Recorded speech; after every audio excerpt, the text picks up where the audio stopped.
తెలుగు రాష్ట్రాల్లో మహాశివరాత్రి శోభ ఉట్టిపడుతోంది. శివనామ స్మరణతో ఆలయాలు మారుమ్రోగుతున్నాయి.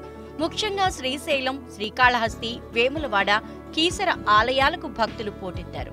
ఇక మహాశివరాత్రి అంటేనే భక్తుల చూపులన్నీ మహాశివుడు శ్రీశైలం మల్లన్న వైపే ఉంటాయి.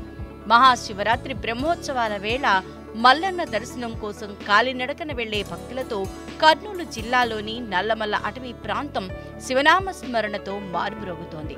ద్వాదశ జ్యోతిర్లింగ క్షేత్రమైన శ్రీశైలానికి కాలినడకన వెళ్లి దర్శించుకునేందుకు ఏకైక మార్గం కావడంతో దేశం నలుమూలల నుంచి భక్తులు ఈ ప్రాంతానికి తరలివస్తున్నారు. మహాశివరాత్రి సందర్భంగా శ్రీశైలం క్షేత్రంలో మహాశివరాత్రి బ్రహ్మోత్సవాలు వైభవంగా కొనసాగుతున్నాయి.